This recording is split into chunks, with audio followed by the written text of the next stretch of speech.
সবাই আরও একবার স্বাগত জানাচ্ছি আমার আরও একটি নতুন ইউটিউব ভিডিওতে। আশা করি সবাই অনেক ভালো আছেন। তো আজকে আমি দ্য ডেইলি স্টারের একটি গুরুত্বপূর্ণ এডিটোরিয়ালের প্রথম অংশের বাংলা অনুবাদ করে দেখাবো। তো আজকের ভিডিওটি যদি আপনারা সম্পূর্ণ দেখেন, আপনারা বুঝতে পারবেন যে কিভাবে একটি ইংলিশ আর্টিকেলকে বাংলায় অনুবাদ করতে হয়। তাহলে চলুন আজকের ভিডিওটি শুরু করা যাক।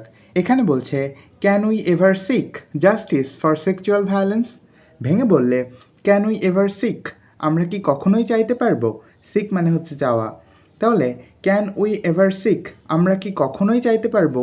জাস্টিস মানে ন্যায় বিচার, আমরা কি কখনোই ন্যায় বিচার চাইতে পারবো? ফর সেক্সুয়াল ভায়োলেন্স মানে যৌন সহিংসতার জন্য। তাহলে যৌন সহিংসতার জন্য আমরা কি কখনোই ন্যায় বিচার চাইতে পারবো? একটি প্রশ্ন ছুড়ে দিচ্ছে। আশা করি বুঝতে পেরেছেন। নেক্সট, এখানে বলছে, yet another recent incident highlights the lack of security that hurts women and children in Bangladesh. ভেঙে বললে, ইয়েট মানে আরও, অ্যানাদার রিসেন্ট ইনসিডেন্ট অর্থাৎ আরও একটি সাম্প্রতিক ঘটনা। ইয়েট অ্যানাদার রিসেন্ট ইনসিডেন্ট অর্থাৎ আরও একটি সাম্প্রতিক ঘটনা।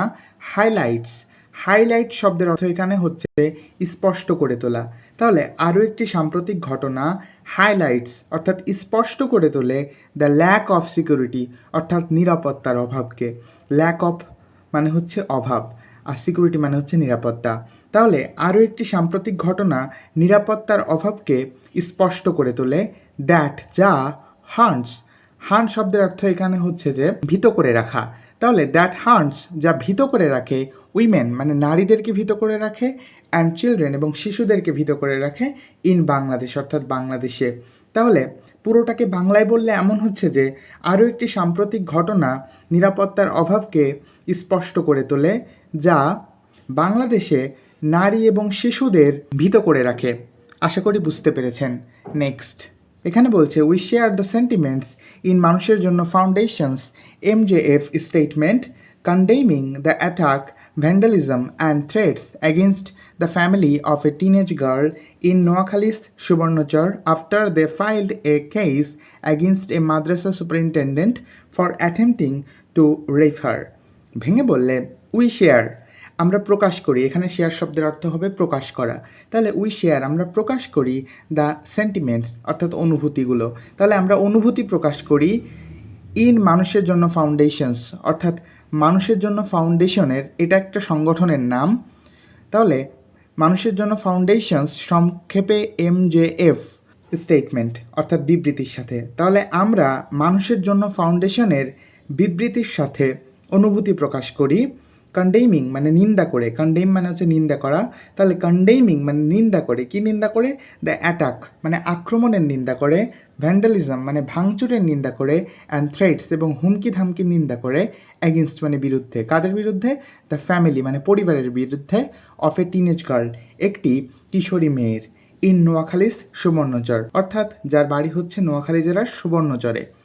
আফটার মানে পরে, কিসের পরে? দ্য ফাইল্ড এ কেস তাদের একটি কেস করার পরে, একটি মামলা করার পরে, অ্যাগেনস্ট মানে বিরুদ্ধে, কার বিরুদ্ধে? এ মাদ্রাসা সুপারিনটেন্ডেন্ট একজন মাদ্রাসা সুপারিনটেন্ডেন্টের বিরুদ্ধে। কেন? ফর অ্যাটেম্পটিং টু রেফার অর্থাৎ তাকে ধর্ষণের চেষ্টার জন্য। অ্যাটেম্পটিং টু রেপ মানে হচ্ছে ধর্ষণের চেষ্টা। তাহলে এই উই থেকে শুরু করে হার পর্যন্ত বাংলা অনুবাদ করলে এমন হচ্ছে যে একটি মেয়েকে ধর্ষণের চেষ্টা করার জন্য মাদ্রাসা সুপারিনটেন্ডেন্টের বিরুদ্ধে একটি মামলা দায়ের করার পরে নোয়াখালী জেলার সুবর্ণচরে একটি কিশোরী মেয়ের পরিবারের বিরুদ্ধে আক্রমণ, ভাঙচুর এবং হুমকি ধামকির নিন্দা জানিয়ে মানুষের জন্য ফাউন্ডেশন সংস্থার বিবৃতির সাথে আমরা অনুভূতি প্রকাশ করি। আশা করি বুঝতে পেরেছেন। নেক্সট, এখানে বলছে, on Saturday afternoon A 5-minute video of the incident went viral on social media showing a large group of people attacking a house with many of them carrying sticks. ভেঙে বললে, অন স্যাটারডে অর্থাৎ শনিবারে, afternoon মানে হচ্ছে বিকালে। তাহলে শনিবার বিকালে এ 5-minute ভিডিও একটি 5 মিনিটের ভিডিও অফ দ্য ইনসিডেন্ট মানে ঘটনাটির। তাহলে শনিবার বিকালে ঘটনাটির একটি 5 মিনিটের ভিডিও ওয়েন্ট ভাইরাল অর্থাৎ ভাইরাল হয়েছিল অন সোশ্যাল মিডিয়া অর্থাৎ সামাজিক যোগাযোগ মাধ্যমে। তাহলে শনিবার বিকালে ঘটনাটির একটি 5 মিনিটের ভিডিও সামাজিক যোগাযোগ মাধ্যমে ভাইরাল হয়েছিল। শোয়িং, শো মানে হচ্ছে দেখানো, তাহলে শোয়িং যেটা দেখায় যে a large group of people অর্থাৎ একটি বিশাল সংখ্যক মানুষের দল অ্যাটাকিং মানে আক্রমণ করতে এ হাউস একটি বাড়িতে বা একটি ঘরে।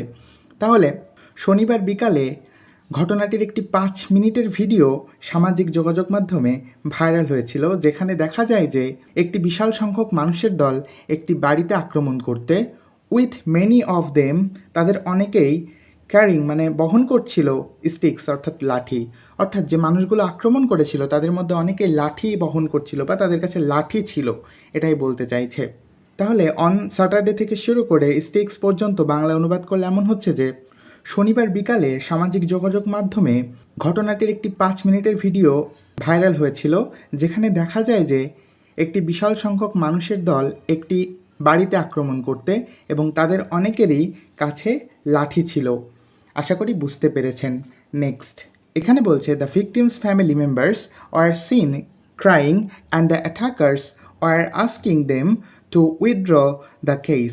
ভেঙে বললে দ্য ভিকটিমস ফ্যামিলি মানে ভুক্তভোগীর পরিবার, আর মেম্বার্স মানে হচ্ছে সদস্যরা। তাহলে ভুক্তভোগীর পরিবারের সদস্যরা আর সিন মানে দেখা গিয়েছিল, ভুক্তভোগীর পরিবারের সদস্যদেরকে দেখা গিয়েছিল ক্রাইং মানে কাঁদতে, তাহলে তাদেরকে কাঁদতে দেখা গিয়েছিল। অ্যান্ড এবং দ্য অ্যাটাকার্স মানে আক্রমণকারীরা আর আস্কিং মানে বলছিল, আক্রমণকারীরা বলছিল দেম মানে তাদেরকে টু উইথড্র দ্য কেস অর্থাৎ মামলাটি প্রত্যাহার করতে বা তুলে নিতে। উইথড্র মানে হচ্ছে প্রত্যাহার করা বা তুলে নেওয়া। তাহলে পুরোটাকে বাংলায় বললে এমন হচ্ছে যে ভুক্তভোগীর পরিবারের সদস্যদেরকে কান্না করতে দেখা গিয়েছিল এবং আক্রমণকারীরা মামলাটি তুলে নেওয়ার জন্য বলছিল বা জানাচ্ছিল। আশা করি বুঝতে পেরেছেন। নেক্সট এখানে বলছে how deep does the rot in our systems go that such groups feel emboldened enough to attack and demand the withdrawal of an attempted rape case. ভেঙে বললে হাউ ডিপ ডাজ মানে কতটা গভীরে, ডিপ মানে হচ্ছে গভীরে, তাহলে হাউ ডিপ ডাজ কতটা গভীরে, দ্য রট অর্থাৎ পচন, রট মানে হচ্ছে পচন, তাহলে কতটা গভীরে পচন ইন আওয়ার সিস্টেমস আমাদের ব্যবস্থার মধ্যে গো মানে চলে গিয়েছে, তার মানে আমাদের ব্যবস্থার মধ্যে পচন কতটা গভীরে চলে গিয়েছে, দ্যাট যে সাস গ্রুপস এই ধরনের গোষ্ঠীগুলো ফিল এমবোল্ডেন্ড অর্থাৎ সাহসী অনুভব করে, এমবোল্ডেড মানে সাহসী আর ফিল মানে অনুভব করা, তাহলে এই ধরনের গোষ্ঠীগুলো সাহসী অনুভব করে, অ্যানাফ মানে পর্যাপ্ত, এই ধরনের গোষ্ঠীগুলো পর্যাপ্ত সাহসী অনুভব করে টু অ্যাটাক মানে আক্রমণ করতে, অ্যান্ড ডিমান্ড দাবি করতে, দ্য উইথড্রল মানে হচ্ছে প্রত্যাহারের দাবি করতে, of an attempted rape case একটি ধর্ষণ চেষ্টা মামলার। তাহলে এই হাউ থেকে শুরু করে এই কেস পর্যন্ত বাংলায় অনুবাদ করলে এমন হচ্ছে যে আমাদের ব্যবস্থার মধ্যে পচন কতটা গভীরে চলে গিয়েছে যে এই ধরনের গোষ্ঠীগুলো একটি ধর্ষণ চেষ্টা মামলার প্রত্যাহারের দাবি করা এবং আক্রমণ করার জন্য পর্যাপ্ত সাহস অনুভব করে। আশা করি বুঝতে পেরেছেন। তো আজকের ভিডিওটা এই পর্যন্তই ছিল। এই আর্টিকেলের আগামী পর্ব দেখার জন্য সকলকে আমন্ত্রণ রইল। সকলকে ধন্যবাদ।